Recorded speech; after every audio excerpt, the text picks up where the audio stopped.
Hola, hola, ahora sí. Bueno, buenas tardes, gracias por estar acá. Vamos a traer un poco a Alicia Guren acá a la actualidad, y para eso hay 2 libros publicados con la editorial Coligüe.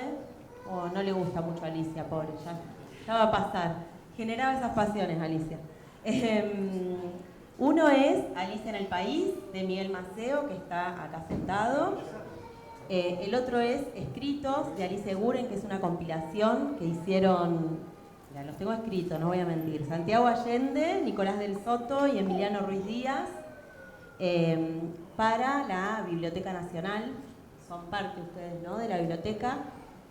Todo lo van a contar ellos un poco más en detalle. Y acá está Juliana Marino, que es peronista, militante, actual y de los 70, feminista, que también nos va a contar un poco para pensar, Alicia, en esos puentes entre el pasado y el presente.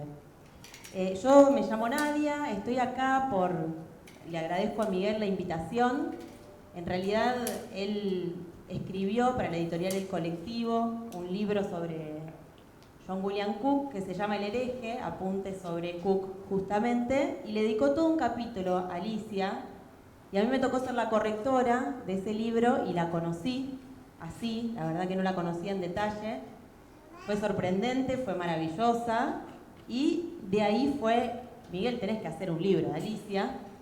Por eso cuento esta génesis, porque él me da más importancia de la que tengo en la historia. Así que es solamente eso, fue un puntapié, pasé una pelota que terminó siendo un partidazo. Así que por eso estoy acá, y solo quería decir 3 cositas porque hay poco tiempo, entonces me parece importante dar la voz a las y los protagonistas. Pero creo que el por qué Alicia hoy, ¿no?, que descubrimos así como pinceladitas. Ella se autodijo solar, que era solar y desenfrenada. Me parece que es una hermosura de definición, y creo que eso de jugarse a fondo, ir a fondo en las decisiones y en los pensamientos y en las miradas que ella tenía en momentos como hoy, que creemos que la tibieza no nos lleva a ningún lado, es recontra necesario. Además de su pensamiento político amplio y colectivo, que también tejía ahí unas redes increíbles.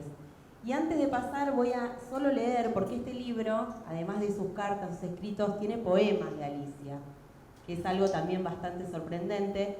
Y voy a dejar un poema muy breve que le hizo a Paco Urondo cuando supo de su muerte. El militante, cuando se fuma, saqueado en sus latidos, se lleva lo soñado, se va diluyendo para hacerse ave. Sus ojos alucinan a la noche, encendiendo el fragor en la luminosidad. Lentamente percibimos el canto, racimos de la floresta en los pétalos de rebeldía. El militante sigue musicando la calle y el sueño. El ardor es lo que se renueva en la espuma de su antigua mirada, para volverse a quedar en los aromas. El militante vive en nosotros y se queda alumbrando a los que llegan. Gracias.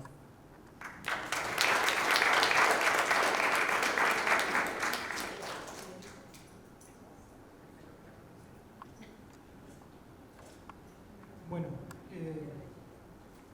vamos a tratar de contar en poco tiempo quién fue Alicia Guren, básicamente. ¿Se escucha esto? ¿Se escucha bien? Bueno, Alicia fue definida de modos muy diversos, pero muy parecidos en algún punto. Alguien dijo que Alicia era la pasionaria argentina por Dolores Ibárruri, la militante comunista vasca. Otros dijeron que Alicia era nuestra Rosa Luxemburgo. Otros dijeron que Alicia era una mezcla de Rosa Luxemburgo y Simone de Beauvoir. Alicia era un poco todo eso, sin duda. Pero si hay que definirla con una fórmula corta, breve, lo que uno puede decir es que Alicia fue básicamente un cuadro político. Un cuadro político inserto en una historia mayor, en una historia grande. La historia de la política como cambio radical. Es decir, no la política como gestión, no la política como la administración de lo dado. Y como cuadro político atravesó varias décadas. ¿Sí? El país de Alicia es el país que va de la década del 40 a la década del 70. ¿Sí? Décadas muy importantes, muy intensas en nuestra historia. Y en ese itinerario jugó distintos roles, tuvo distintos papeles. Desde el punto de vista ideológico, Alicia nace en el nacionalismo más duro, si se quiere, de la década del 40, un nacionalismo en donde convivían distintas orientaciones, desde las más conservadoras hasta otras más democráticas. Alicia estuvo ahí, digo, en el fragor de esos debates en los años 40, debates sobre la nación, básicamente, ¿no? Sobre el sentido de lo nacional. Todo un dato, digo, no había muchas mujeres militantes en general en aquellos años, bueno, muchas menos mujeres en esos ámbitos, ¿no? El nacionalismo de la década del 40 no era un ámbito propicio para la militancia de las mujeres. O sea que de alguna manera Alicia ya arranca como una especie de feminista práctica su militancia. Luego, el peronismo, la adhesión rápida al peronismo, ella decía que se hizo peronista antes de que esa palabra existiera, pero en los primeros tiempos básicamente actúa como una especie de agitadora cultural, poeta, codirectora, ¿no? Siendo muy joven, de la revista Sexto Continentes, antes diplomática en Londres durante un breve tiempo. El punto de inflexión para Alicia y también para otras personas de su generación, ¿no? Para otros y otras militantes, fueron los bombardeos de junio del 55. Digo, a partir de ese momento, Alicia, que vislumbraba para ella un destino intelectual, ¿sí? Quería ser escritora, básicamente escritora, había publicado ya algunos libros de poesía, pero a partir de ese acontecimiento Alicia se convierte en una militante política revolucionaria, nace a la vida política a partir de ese acontecimiento. A partir de allí entonces el vínculo con Cook, tan central, tan importante en la vida de Alicia, sin duda, ¿sí? Luego la resistencia peronista, Alicia se convierte en tal vez la mujer más importante de la resistencia peronista, la figura femenina más importante de la resistencia peronista. Por cierto, es la persona que más tiempo pasa en prisión durante los años de la Revolución Libertadora Fusiladora. Y luego, bueno, el proceso de radicalización política del peronismo, ¿sí? La lleva a Cuba, adhiere muy rápidamente a la Revolución Cubana. Antes de la primera declaración de La Habana, Alicia ya sabía lo que estaba en juego en Cuba, se convierte ella con John en colaboradores del Che, muy cercanos al Che. Eso es básicamente lo que fue Alicia. Podríamos definirla también como una precursora, ¿no? Del peronismo revolucionario, de la izquierda peronista, del peronismo de izquierda. Y yo creo que también ella representa una síntesis ideológico, política, muy potente. Es decir, Alicia es la síntesis de diversas tradiciones emancipatorias. Esto lo vemos claramente en los años 60, 70, ¿no? El peronismo revolucionario, el marxismo, el cristianismo de liberación, en fin, todas esas tradiciones, ¿sí? Alicia de alguna manera sintetiza. Decíamos también, fue una feminista práctica. No tenía otra alternativa si quería tener algún tipo de figuración en política en esos años, pero luego también fue una feminista teórica.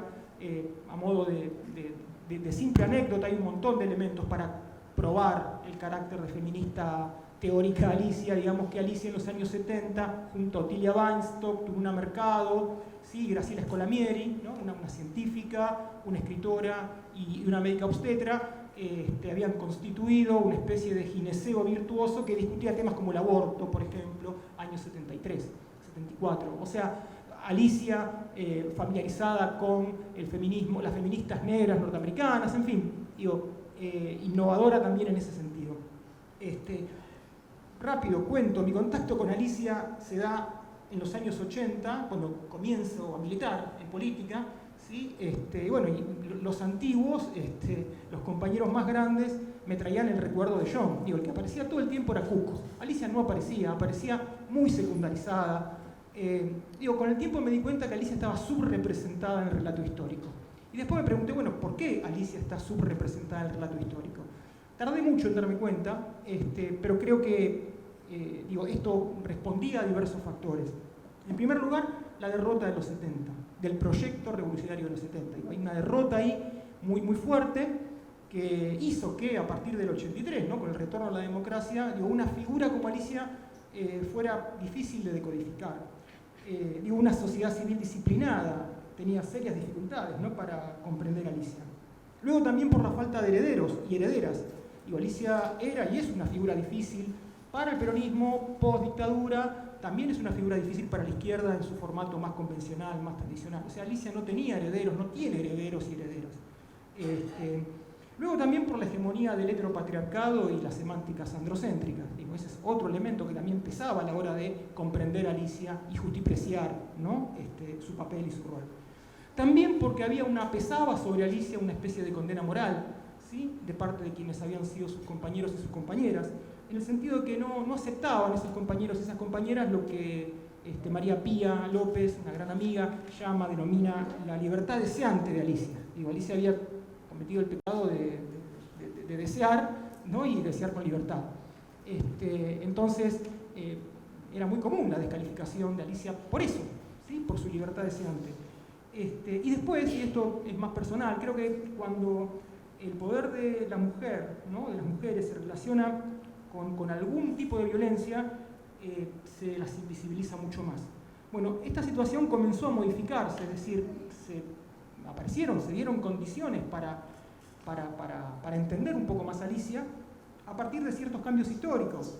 El movimiento de mujeres, ¿sí? La lucha del movimiento de mujeres, la emergencia de un feminismo popular, ¿sí? Las luchas por memoria, verdad y justicia también, cambios en los paradigmas teóricos, el famoso giro ontológico, de alguna manera sirvió para producir escrituras más preocupadas por lo afectivo, ¿no? Y no tan racionalistas y patriarcales.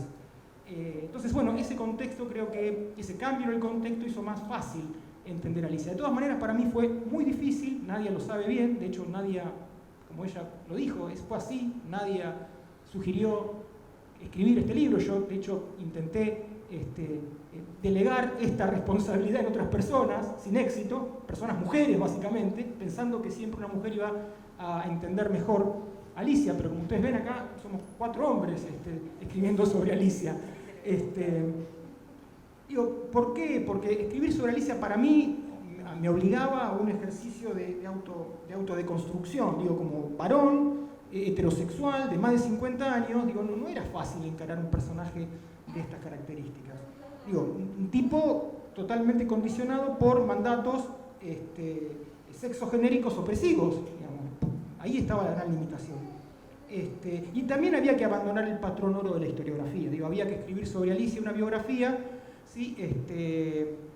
Saliéndose tal vez de los estilos, ¿no? Más convencionales, apelando a otros registros. Ahí está. Hay una frase de Borges sobre las biografías que yo suelo citar cuando hablo de este libro. Borges decía que las biografías eran paradojas evidentes porque consisten en que los recuerdos de un individuo sean despertados en otro a través de un tercero. Con esto Borges quería decir que la biografía era un género bastante cercano al artificio o en riesgo de caer todo el tiempo en el artificio. Y se supone que una biografía más cercana a la historia no debería ser un género artificial. ¿Cómo contrarrestar esto? ¿Qué hice para contrarrestar esta observación borgiana? Bueno, en primer lugar, los documentos. Y acá tenemos, a partir del esfuerzo, del trabajo magnífico que hicieron Nicolás, Emiliano y Santiago, tenemos la obra de Alicia, podemos leer a Alicia. Pasaron muchísimos años, esto era inaccesible, hoy ya se puede conocer la palabra de Alicia en forma directa. Eso en primer lugar. Y en segundo lugar, de a poquito, me fui metiendo en lo que yo denomino la comunidad de Alicia. Conocí a su hijo, surgió una amistad con su hijo, con sus compañeros y sus compañeras de militancia, Carlos Laforgue, Astrid Rusquelas, son muchísimos y muchísimas las personas que prestaron su testimonio. Entonces, de algún modo, mi procedimiento fue el de los evangelistas, ¿no? Escribo sobre una persona que no conocía a partir del recuerdo de otras que sí lo conocieron. Y ahora la apuesta es por seguir construyendo la comunidad de Alicia, decir que esa comunidad no se termina con quienes fueron sus compañeros de militancia, no se termina con nosotros, sino que esperemos que siga construyéndose esa comunidad. Nada más.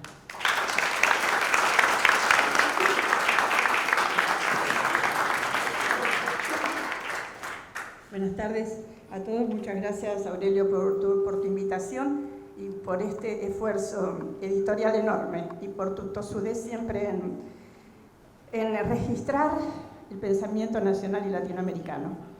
Yo no conocía a Alicia, tampoco había leído ni leí el libro acá del compañero. Sí leí rápidamente por encima algunas partes de ese enorme libro de sus escritos que me hizo llegar Aurelio hace 2 días. Así es que les voy a pedir disculpas porque tuve 2 días, pero no todas las horas de los 2 días, para hacer mi propia búsqueda de Alicia, que sabía que existía, a la que no conocí y sobre la cual no había leído nada, por distintos motivos, no por no querer hacerlo, sino por otras ocupaciones. Así que fue una búsqueda mía. Y este libro me permitió muchas entradas, algunas que me conmovieron más por haber sido militante del 70 y además por haber estado en la misma cárcel que Alicia, la cárcel del Buen Pastor. Así que cuando Ana Macri dice que cuando entra en la cárcel, Ana Macri era del Partido Peronista Femenino, en la cárcel del Buen Pastor le dicen que hay 3 calabozos y que en uno está Alicia Eguren. Yo me acordé de ese calabozo porque estuve mucho menos tiempo que Alicia seguramente, porque después pasé una celda, pero imaginé cómo ella estaba allí y luego cuando leí sus escritos y sus escritos a John William en ese momento,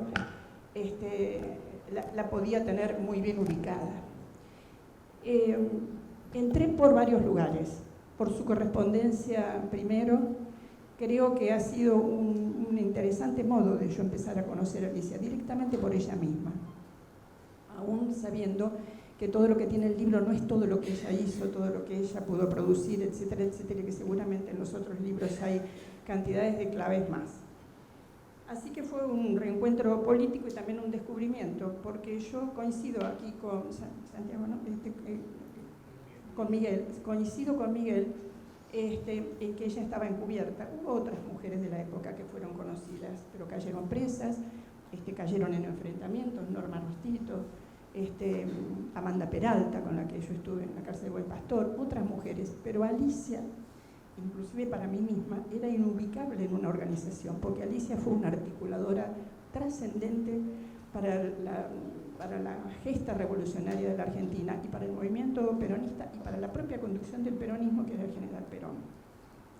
Además estaba un poquito encubierta porque allí el importante, el teórico, el intelectual, etcétera, por supuesto el político, había sido John William Cook, y él mismo en una de sus cartas lo dice, todo bien, unas cartas amorosas, pero en relación a la política yo decido, y esta determinación es inamovible. Y yo creo que Alicia, yo también pienso que ella no conceptualizó de modo feminista sobre la condición de la mujer, pero que lo era, porque de hecho lo que hacía Alicia era reconocer roles, pero no jerarquías. Las únicas que creo, no sé, me animo a decir, pero no he hecho los estudios que tú has hecho, que las únicas jerarquías que reconocía fueron las de John William, la del general Perón, tal vez Eva Perón, y por allí alguna más, pero en general lo que reconocía era roles y se paraba frente a esas personas absolutamente en situación de paridad.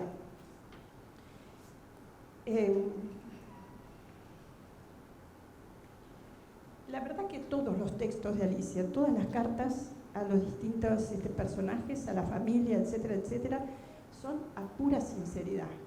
Por lo tanto, yo también no seré tan sincera como ella, pero voy a tratar de serlo en relación a cuándo me voy desencontrando con Alicia en sus cartas. En este breve repaso que hice, porque no sé si ustedes vieron el libro, es gordo así, pero es un libro al que uno le puede entrar a cada rato. Por ejemplo, quiero ver una película en Netflix romántica. Bueno, yo quiero leer una carta entre Alicia y John William, porque son extraordinarias. Quiero leer, quiero recordar la felicidad de hacer la revolución, le entro por otro lado a Alicia. Quiero recordar lo peor de la derrota, también entro por allí. y también su estadía en Cuba y también sus otros textos, porque si hay un texto maravilloso que se presenta en el libro es la conferencia de Alicia a la muerte, después de la muerte en homenaje a Scalabrini Ortiz, que es imperdible y se lo recomiendo, y les recomiendo el libro en general. Y también la poesía a Che, donde le hace un reproche suave sobre su muerte, que creo que es el mismo reproche que debería haber recibido Alicia por haberse quedado en Argentina, que habrá muchas explicaciones dando vuelta de por qué se quedó.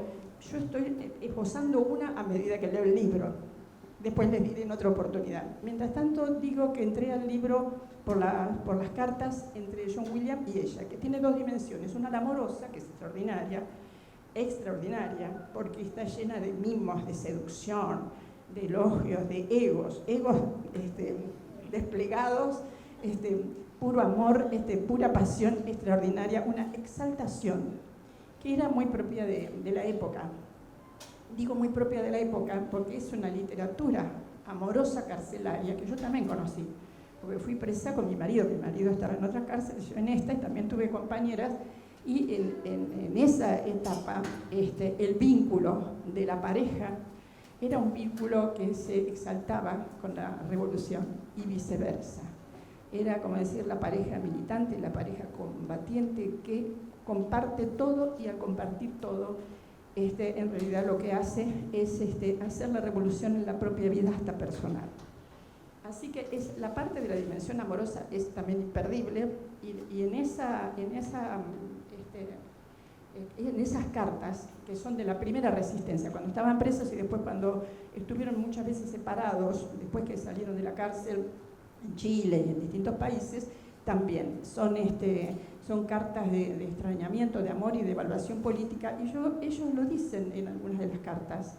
Yo creo que tenían la conciencia de que esas cartas iban a ser testimonio, y son cartas cuidadas, no autocensuradas, cuidadas en su estilo, en su forma, en su expresión, y de hecho fueron cartas cuidadas porque se conservaron hasta ahora, ¿no es verdad? O sea que esa intención se cumplió.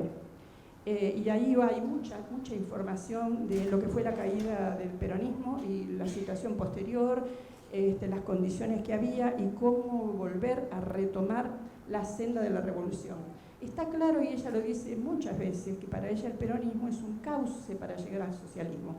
Al principio no lo dice tan claro, habla de la revolución, el justicialismo también hablaba de la revolución. Pero esa palabra revolución fue adquiriendo después otros sentidos y otros contenidos a medida que transcurría la década del 60 y la década del 70. ¿No es cierto? Con la incorporación de la juventud. Así que esa parte de las cartas es imperdible.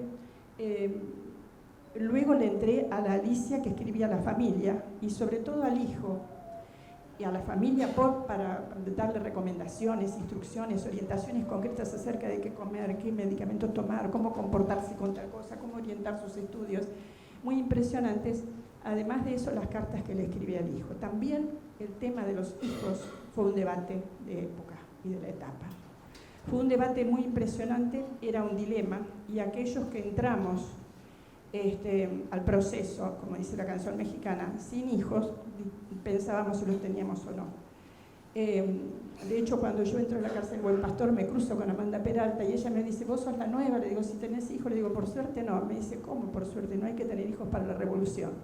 Ahí entramos en una discusión con Amanda que nos llevó después meses también. O sea que ese fue todo un debate. Yo creo que Alicia protegió a su chiquito y era consciente del peligro que corría. Lo dice en sus cartas también.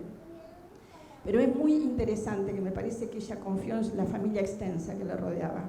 Tal vez intuitivamente pensó que la familia extensa era un buen sistema organizativo, social, y además su familia era peronista, la mía no.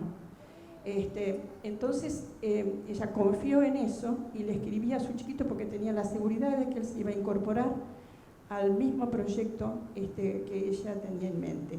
Hay dos o tres cosas que ella le dice a él, al chiquito, además que las cartas donde ella le dice todo lo que le manda de regalo son enternecedoras, porque además está desde Cuba le manda, o sea que le manda estatuita de Fidel, carita de Fidel, gorrito, banderines. Yo no me doy cuenta ahora si el niño tendría 10 años, 8 años en ese momento, estuve siguiendo el tema. ¿no es cierto? Ahora, ella lo que pasa, que le dice en una carta que ella le ha hecho la promesa de un mundo con justicia. Que le ha hecho la promesa de un mundo con justicia. Y yo creo que ella prefería la tristeza de estar separada de él a la tristeza de dejarle un mundo injusto, porque lo dice en muchos momentos. Y también es muy interesante en las cartas, que olvidé decir, en las cartas de ella con John William, cómo ellos dos se sienten tan poderosos, invulnerables. Y hay una frase que yo no voy a tener tiempo ahora pero es extraordinaria, de John William, donde le dice que son absolutamente invulnerables juntos con ese amor y con ese amor a la revolución. Ella también le dice cosas extraordinarias, como que él ha sedimentado en ella, ha llegado por fin el compañero. Si puedo después la encuentro, porque estoy apurándome porque es poco el tiempo. Luego le entré con cuidado y con poco tiempo, me falta muchísimo leer carta por carta, a lo que son las cartas ya del 70, 71, con la vuelta del general Perón, el armado de la vuelta del general Perón y el nuevo gobierno peronista. Alicia, en relación a lo que decía acá el compañero, hablaba con todo el mundo, hablaba con el general, y el general le escuchaba, pero además le contestaba las cartas. Yo no he podido hacer un seguimiento acerca de cuántas le contestaba, tampoco sé cuántas de todas esas cartas habrán llegado, no sé si las escribía para que llegaran, y además me puse a pensar cómo hizo para que llegaran, cómo hacía, cómo era el trámite, a lo mejor ustedes lo saben. Le escribió cartas a López Rega, compañeros, en el año 72, en diciembre del 72, cuando todos sabíamos lo que significaba López Rega y lo que significaba López Rega como dominio de Isabelita. Y ella se sentaba y le escribía a López Rega y le decía a López Rega que el peronismo o será revolucionario o no será. Era la verdad que tenía una autoestima extraordinaria en relación a la capacidad de convencer y a la capacidad de levantar esas banderas. Le escribió a Isabelita varias cartas. En esas cartas yo me imaginaba, le habló a Isabelita de Evita. ¿Y cómo le habló de Evita? Digo yo, me pongo en el lugar de Isabel. Y no solo le habló de Evita de una manera extraordinaria allí, sino que además le dijo que Isabel tenía que cumplir el mismo papel que había cumplido Evita, por el vínculo que tenía personal, pero por el lugar en el que estaba situada. Son interesantísimas las cartas ida y vuelta con Jorge Antonio. Y así sucesivamente con distintos, pero Jorge Antonio también todo un personaje muy impresionante. Yo, siguiendo todos sus textos, si hay algo, ella tendría opinión sobre todos, y malas opiniones sobre muchos de ellos, pero no se abstenía de hablar con nadie. Y hablaba con todos, porque para Alicia, según sus textos, yo solamente traté de empezar a conocerla por sus textos. Lo único que podía llegar a ser la revolución era el conjunto, y en el conjunto están todos, aun los que sabemos cómo son, que son cobardes, que son traidores, que desertan, que manipulan, que son reformistas, porque plantea el tema del reformismo, el electoralismo, etcétera, etcétera, etcétera. Así que a mí me interesó muchísimo todo ese periodo posterior, la vuelta de Perón, la muerte de Perón, porque en esos años 73, 74, nosotros estuvimos con el general en el 72, algunos familiares de presos políticos, y tuvimos la certeza de lo que el general Perón pensaba, de cómo debían ser las cosas. Interesante, no hay tiempo hoy para hablar de eso, pero digamos en el 73, 74 muchos de nuestros caminos se fueron en parte separando. Ahora, si hay algo que Alicia hacía es ser clarita. Ella planteaba la lucha del pueblo, ella planteaba la guerra del pueblo, la guerra revolucionaria. Y ella fue asociando, de a poco, yo no pude hacer un estudio sobre esto, fue asociando, por supuesto, la lucha armada a la guerra revolucionaria y a la revolución. Yo también caí presa porque abracé la lucha armada, no estaba en otra posición. Lo que nosotros después fuimos discrepando muchas veces en esas organizaciones acerca de algo que Alicia insistentemente le plantea a todos aquellos con los que habla, les plantea que el pueblo está dispuesto. Y nosotros, algunos de nosotros y nosotras, teníamos una percepción diferente de lo que el pueblo estaba dispuesto de acompañar en relación a la lucha armada como metodología única y posible de lograr que se concretara la revolución. Si ya tengo que ir terminando, vos me decís, tengo que ir terminando, habría montones para decir sobre Cuba. Solo una frase voy a decir, puede ser que está escrita por allí. Ella contesta en una entrevista, ella contesta y dice, con Cuba no hay forma de equivocarse, es clara en lo que habla de Cuba. Y tengo después, si hay tiempo, un mensaje, un poquito largo, pero se puede recortar después, de una amiga que me mandó de Cuba, una señora de 88 años, una compañera peronista de las muchachas de Evita, entrerriana, que conoció a Santiago Riera, el viceministro del Che en Cuba. Lo conoció en Argentina, estaba torturado, se enamoraron, se casó con él y vive desde aquel momento en Cuba. Y fue muy amiga de Alicia allá en Cuba. Me manda un mensaje lindísimo desde allá. Para terminar, yo diría que algunas cosas más que quisiera decir de ella. Ella fue un lazo intergeneracional y también entre las organizaciones. Y lamento no haberme cruzado con ella, o no sé si me crucé alguna vez con ella, porque la compartimentación y los nombres de guerra, la verdad que hacían su tarea, así que uno no sabía siempre con quién estaba, ¿no es cierto? Aunque yo venía de otra rama de la resistencia, yo venía de la rama de Jorge Rulli, de Enver El Cadri, Héctor Espina. Desde ese sitio llegué yo a la lucha en el 70. Así que, digamos, para terminar, me parece que tiene una estatura tan extraordinaria, Alicia, ahora que yo leo todos sus textos y también sus poemas, que debería estar, lo dijiste, porque estuvo encubierta, en la Galería de Pensadores, y te agradezco, Aurelio, que la estés incluyendo con este texto. Yo solamente pude ojear ya voy a ojear el tuyo. Gracias.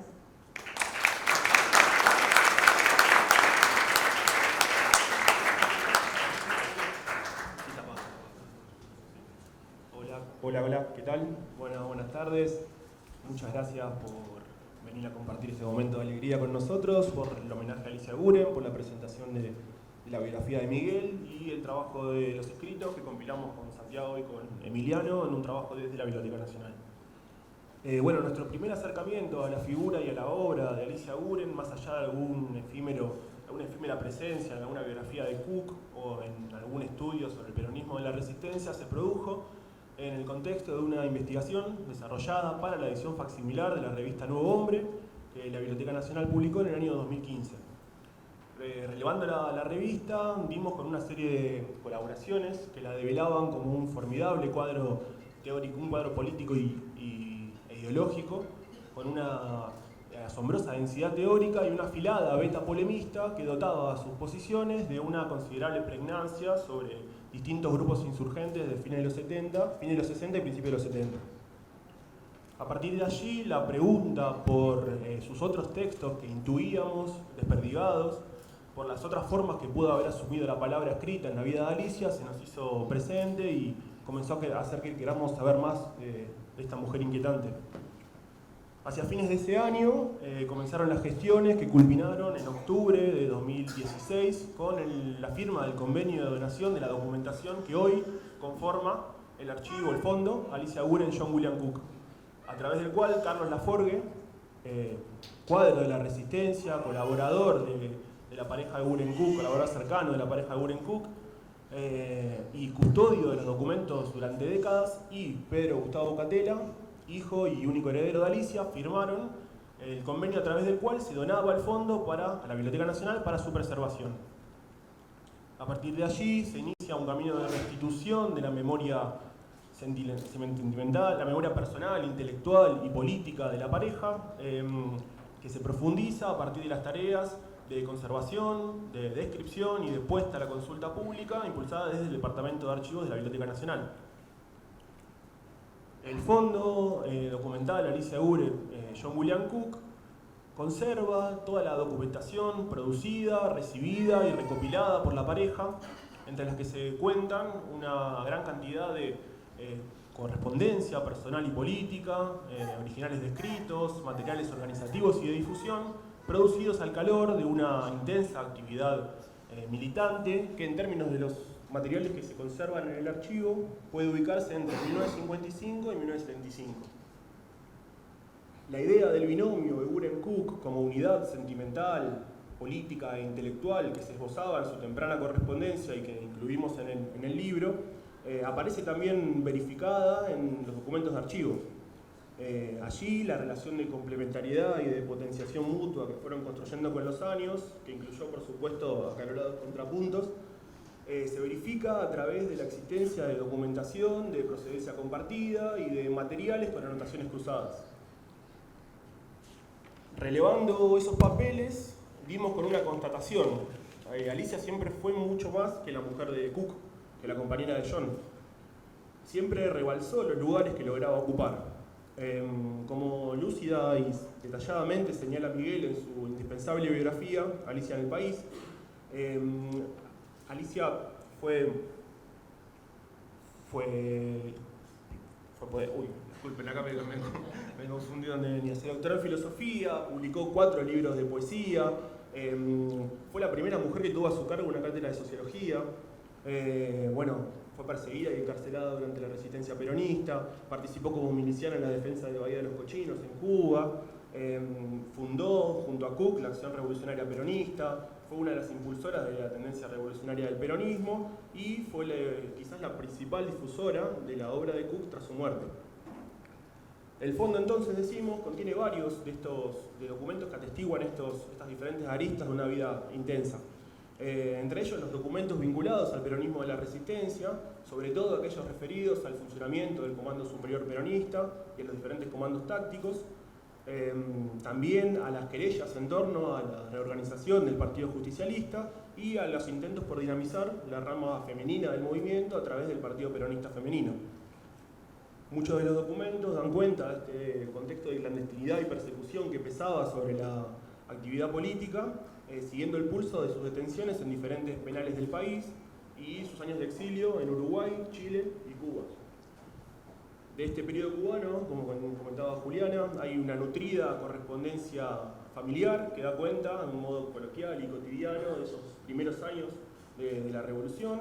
También se conservan documentos de la Conferencia Tricontinental de La Habana y documentos vinculados al encuentro convocado desde la Organización Latinoamericana de Solidaridad, la OLAS. Son muy importantes también los documentos relativos al surgimiento y al desarrollo de la acción revolucionaria peronista, que va desde 1964 hasta los primeros años de los 70, la década del 70.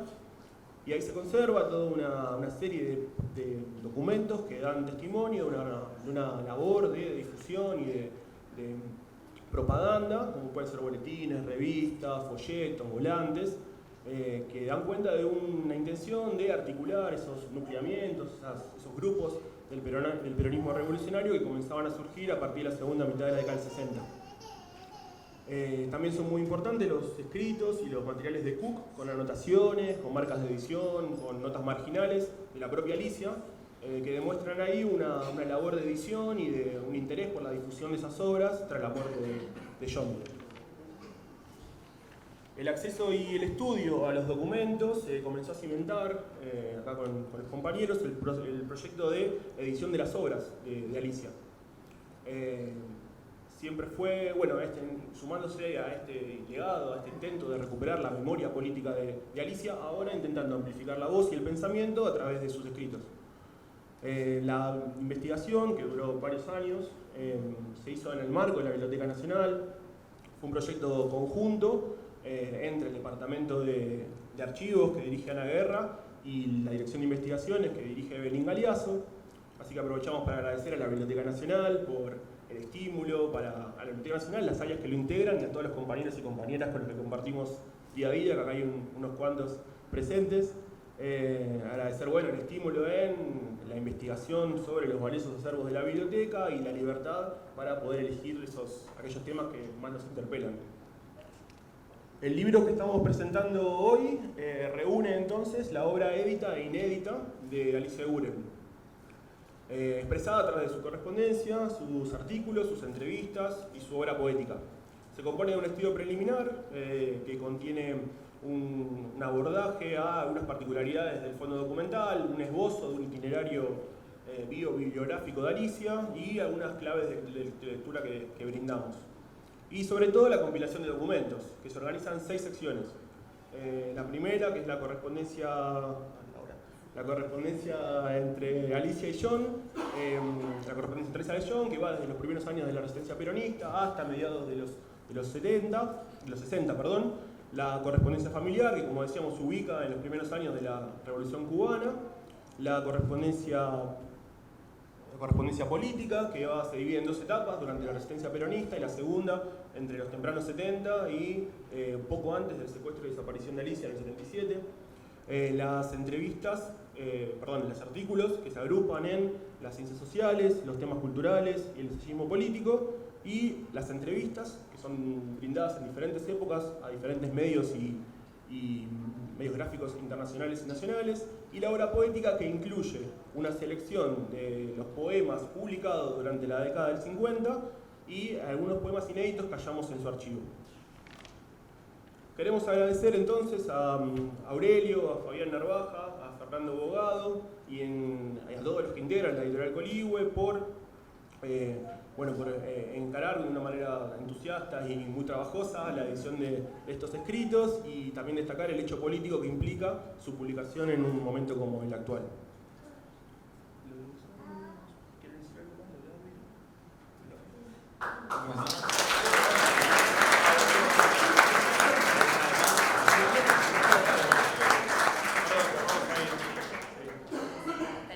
Bueno, en relación a lo anterior que decía Nico, nosotros queríamos cerrar la presentación mostrando un fragmento de un audio, de una entrevista de Alicia a un medio francés. Estimamos que fue a principios de 1974, hace mención del tercer gobierno de Perón.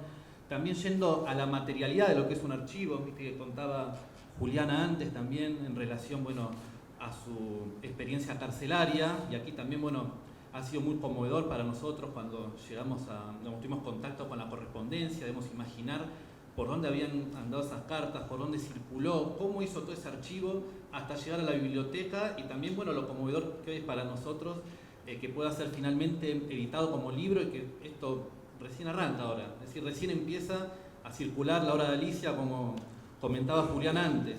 También, todo trabajo es colectivo, entonces queremos destacar mucho el trabajo de los compañeros y compañeras del Archivo Nacional de la Memoria, que es donde encontramos acá los audios, especialmente a Martín Mujica, que era el responsable del Departamento de Audiovisuales, y también a los compañeros y compañeras del área de audiovisuales de la Biblioteca Nacional, especialmente a Andrés Dussel, que restauró con mucho profesionalismo y paciencia el audio, y a Isabel La Rosa, que también armó y coordinó los subtítulos con Diego Vega. Bien, no nos queremos faltar a nadie.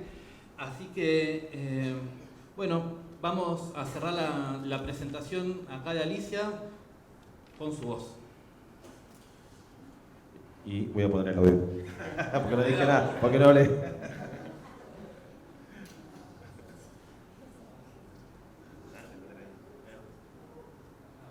Bataille de Alicia Eguren de Cook, vers avril-mai 74. Se puede preguntar que responde de la siguiente manera. En este país tenemos una identificación, nombre género, que no fue producto de la teoría del fenómeno revolucionario ni de los intentos de ideologizar al peronismo de acuerdo con la teoría de la clase obrera.